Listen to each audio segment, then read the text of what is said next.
welcome back to Final Fantasy XIV, and yeah, here back to Horshafont, because we wanted to talk to Ser Aemeric, and yeah.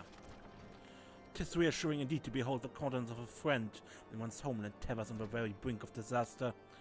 Though a single misstep could send us plunging into the abyss, your heroic presence stokes the flames of courage within my heart. But you did not come to Dragonhead to listen to me prattling. The Lord Commander has arrived and would treat with you in the intercessory.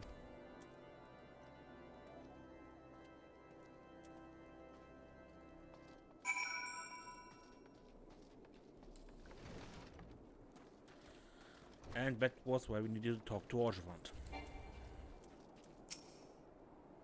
Greetings, sir. I shall show you inside.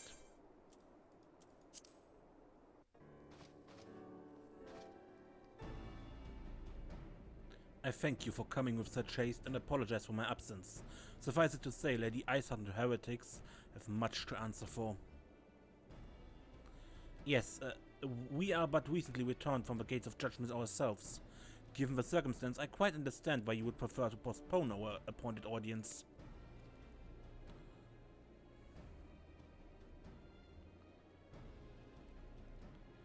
On the contrary, Master Alphino, I think it more important than ever that this meeting take place. Rest assured, I shall return to my post on Ishgard's walls the moment our business is concluded. Before we move on to the subject of reinforcements, however, I would introduce you to a close friend and stalwart ally. Estinian.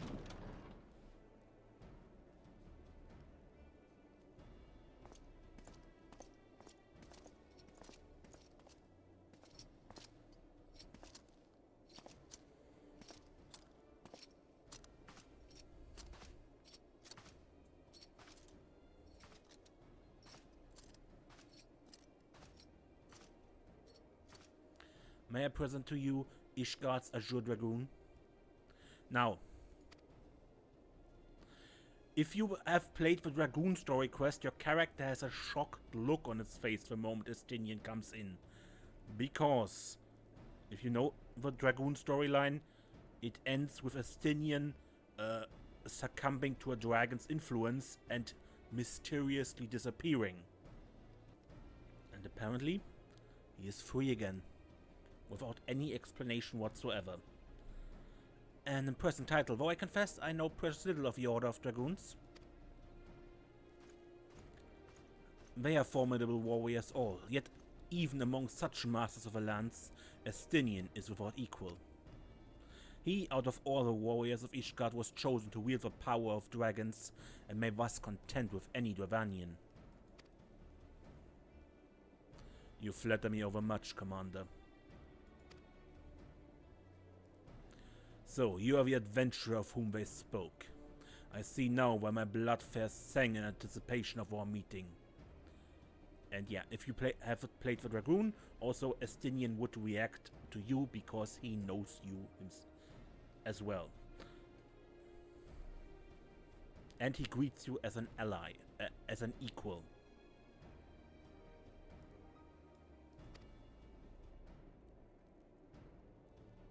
Well, now that we have all been introduced, let us proceed to the matter at hand. I would share with you what you have learned of Ishgard's design, as confessed by the heretics taken captive after the assault on the gates. It would seem that Lady Ishgard and the Dravanians share a common goal, the reclamation of Nidhogg's stolen eye. Nidhogg, one of the 7 great worms? His name features prominently in your nation's history, though once defeated by the hero Haldref, the beast is said to have terrorized Karthus since Ishgard's founding. Aye, many are the scars our walls bear from Nidhogg's relentless efforts to raise the city. The trophy Haldref plucked from the bastard worm's skull, known simply as the Eye, is a treasured relic of Ishgard and one possessed of untold power. Should it ever be returned to Nidhogg, the dread creature would be restored to the height of his strength, and then no wall or ward we could erect would be stout enough to deny him. My vengeful son hath waged war against Ishgard for 1,000 years. No mortal mind could comprehend the depths of his rancor. The eye itself is secreted deep within the vault. It is kept under heavy guard, surrounded at all times by men and women who have proven their loyalty to the Holy See. But those stout walls and sharp blades may suffice to discourage the heretics. The dragons are another matter. There are individuals within the Dravanian horde whom an entire company of knights would labor to repel, to say nothing of Nidok himself. Nor does age rob them of their strength.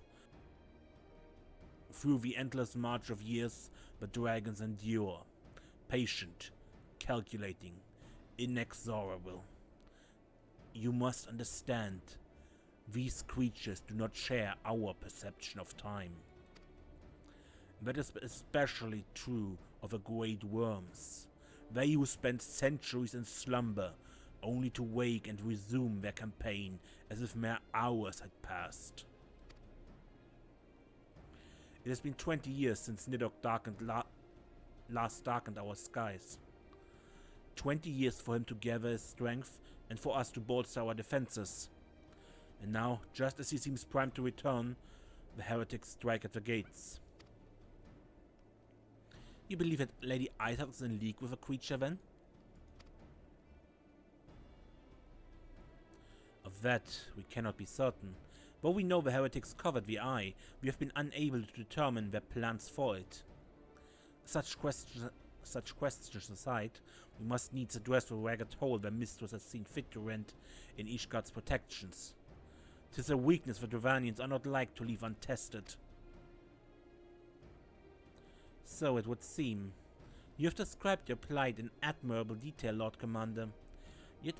Yet I cannot help but wonder at your candor.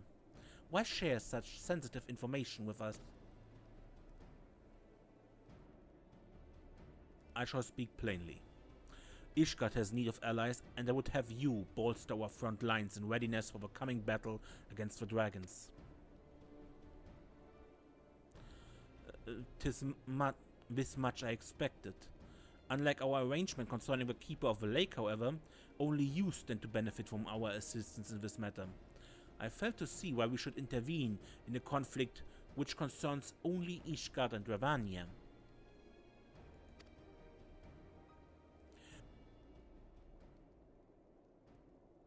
When the Eorzean Alliance requested Ishgard's assistance during the Operation Archon, you refused us. Does it not seem grossly unjust to demand that we now risk our lives in your private war? I make no attempt to defend my country's conduct. I only ask that you consider what would follow were Ishgard to fall. Having razed our city to the ground, the Horde would have little cause to linger, and most would return to their lairs in Dravania. Soon thereafter, the ruins of Kurthas would be buried in snow, and the land would become the sole province of beast and beastmen. Until the Guardian's arrival, that is. For you may be certain that the Empire would not hesitate to claim Kurthas. They would not even have to draw steel.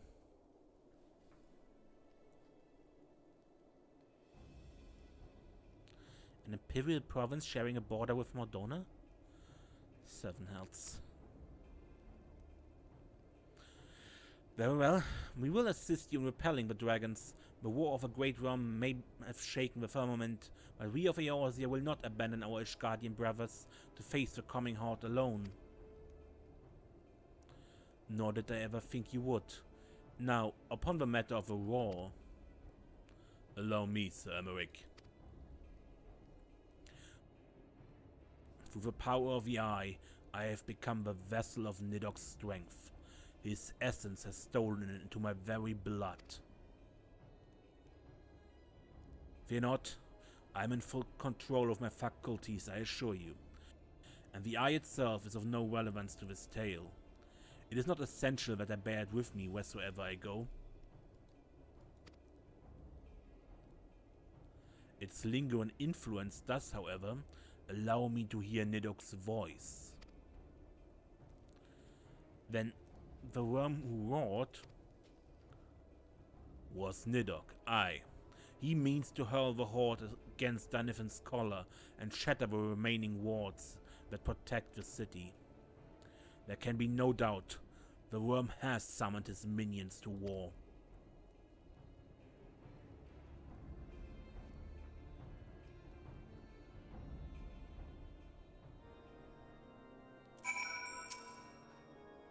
Though the circumstances are far from ideal, this desperate endeavor will at least provide us an opportunity to bring the sister states of Eorzea together in common cause. Ser Aemeric is more ruthless in his negotiations than I had anticipated. I suppose one must give no quarter when one's home is at stake. But did you see the look on his face when he formally requested our assistance?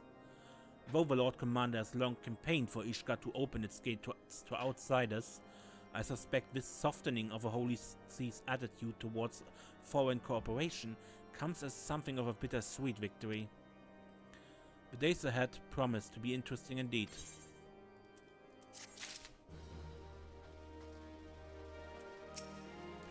Nidok. He is the source of our suffering.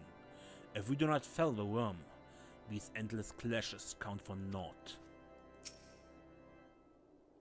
I'm painfully aware of the hypocrisy of our request and the self-inflicted nature of our predicament.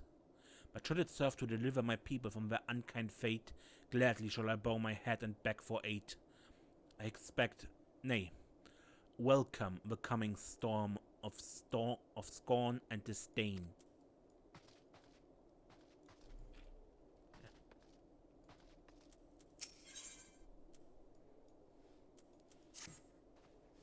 If we are to aid the Ishgardians in this war of theirs, preparations will have to be made, and soon. Before proceeding, however, we must needs return to the Rising Stones and make our report to the Antecedent.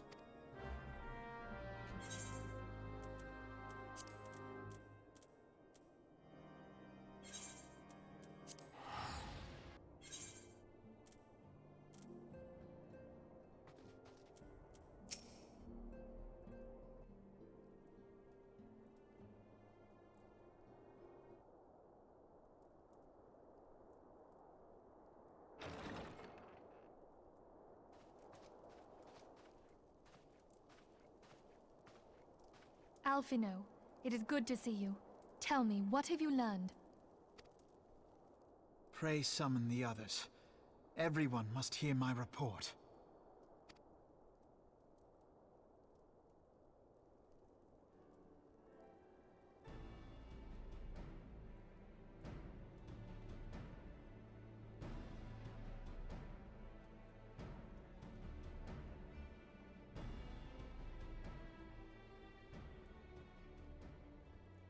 So this was all but a taste of what's to come. Indeed. The main host advances upon Ishgard as we speak. Whose vaunted defenses have been nullified. Shorn of its wards, the city will bear the full force of Nidhogg's fury. All those people. Alphino is right. The Dravanians cannot be allowed to prevail. If Ishgard falls, all of Eorzea will suffer the consequences. Then you agree that we have no choice but to intervene. For the good of the realm, the Scions of the Seventh Dawn and the Crystal Braves must join the defense of Ishgard. Let there be no ambiguity about what has been proposed. We would be directly intervening in the war. But if all here believe the cause to be just, then to war we shall go.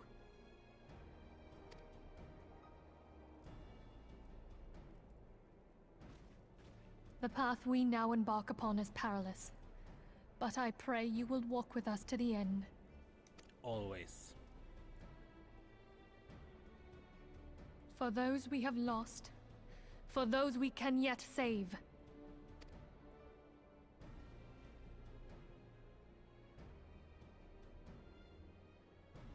Then it is settled. I shall inform the Council of our intentions, and request that they contribute their own forces to the defense of Ishgard.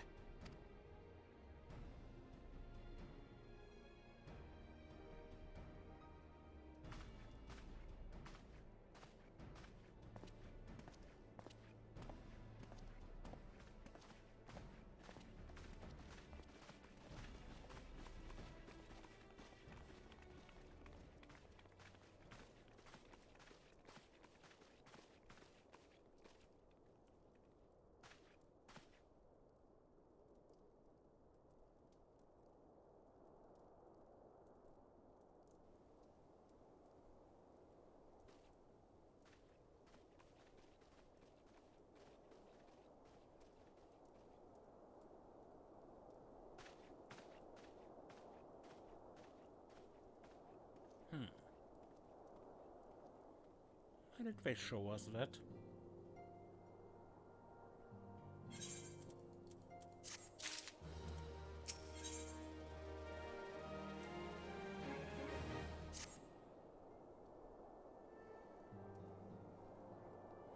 I have bid the Archons travel to their assigned nations.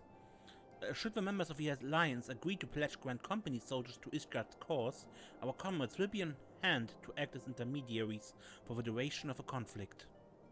The small matter of persuading the Alliance leaders to grant such support, I leave to Alphano.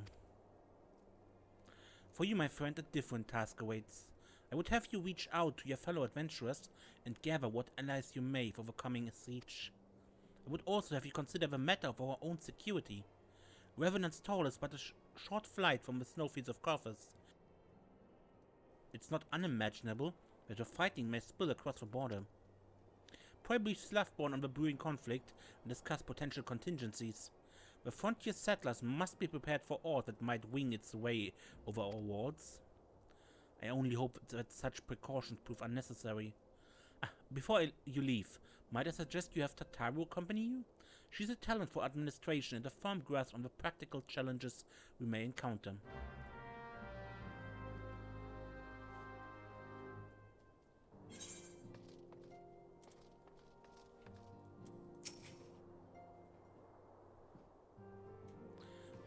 We are rather close to Corvus, aren't we? We'd best see to our own defenses and take stock of our supplies. Oh, and we also need to have beds and bandages laid out just in case.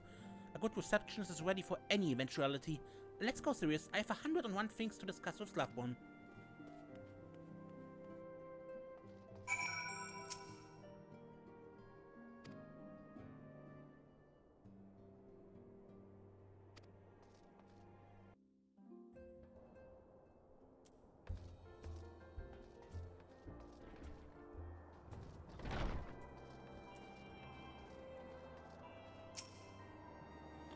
I appreciate the warning. If war is coming to Corvus, the toll must be made ready.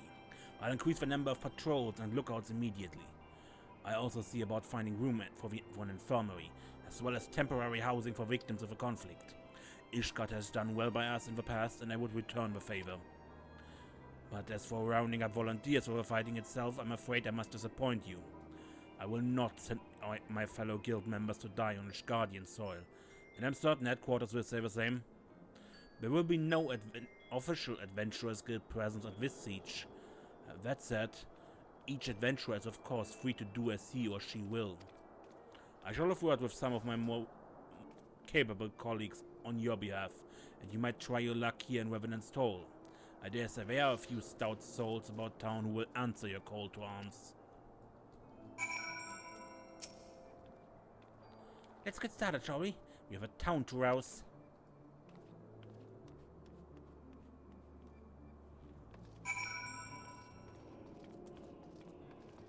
Hey, interested in a job?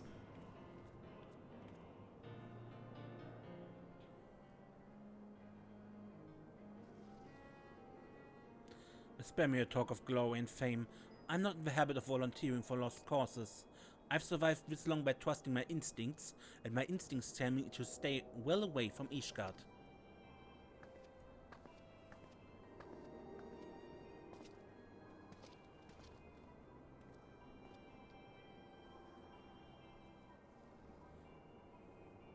Ryle?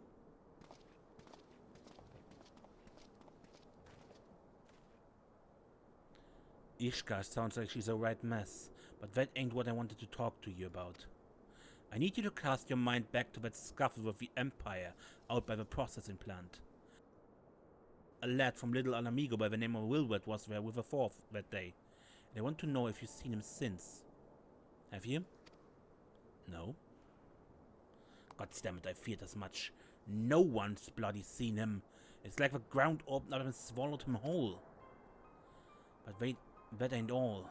Around the time Wilbert stopped turning up for duty, then black market weapons went missing from our vault in Ulda. So now, of course, half the brave suspect the lad of making off with the goods. Folk like to believe our company is a disciplined fighting force, but you and me both know it's no more than a motley collection of mercenaries, adventurers, and Grand Company veterans. The only thing that binds us together is some vague oath about fighting for the freedom of all. That and steady pain. Now, compared to most others in this crew, Wilwards is a fresh-faced novice, a bleeding whelp among wolves. But the boy's got passion. When he talked about being a guardian of Eorzea, he bloody well meant it. A lad like him wouldn't rob us blind and bugger off like that. He ain't the type. And then, and this is just between you and me, there's the fact that the lad wanted to tell me something queer he'd noticed in the ledgers. Something about the wave's numbers not adding up. Aye, there's a villain at the end of this tray I've stumbled on, and I bet me good eye it ain't young Wilward. Anyway, you've got a war to wage, so I let you get on. I just thought someone should know. I'll be seeing you, Sirius.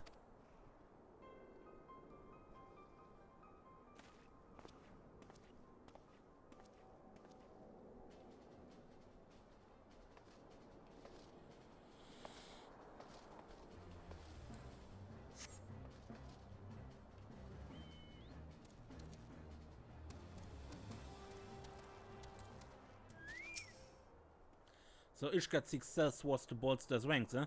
Though I'm not sure I like the sound of this siege, both nobles will surely be generous with their rewards. But I pledged myself to guard Revenant's toll. Modest work though it is, I'm loath to break the terms of my contract. What to do, what to do...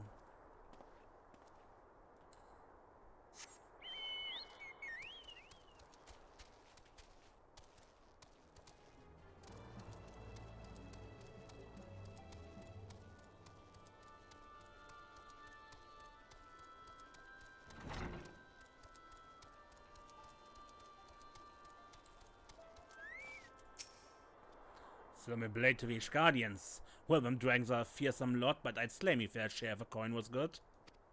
I've worked for one of the knights before, you know. Watched me like a bloody hawk he did. Still, I put up with worse than that for a heavy purse.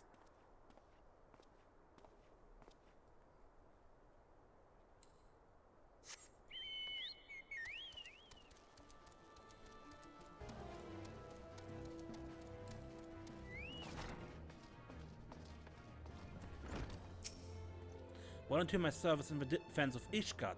I think not. The dragons claimed the lives of every one of my brothers. I do not mean to offer them mine. It was to escape such a fate that I took up the mantle of adventurer in the first place. I would sooner die in the pursuit of fortune than huddled behind an icy wall.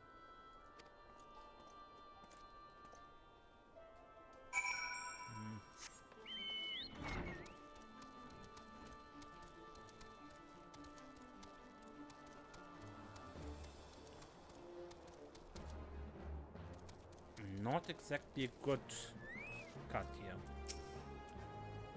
There you are, Sirius. So, did you sway any hearts? One or two, eh? Well, added to mine, that makes 3 or 4, not including Slavborn's friends. We won't have the largest company in the army, but I'd say one Revenant's tall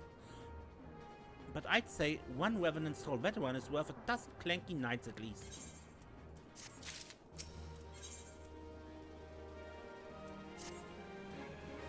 I've been so caught up with recruiting that I almost forgot. There have been word from Alfrino. Apparently the Alliance leaders are convening in Ulda to discuss Ishgard's plight. And they've requested your presence, as usual.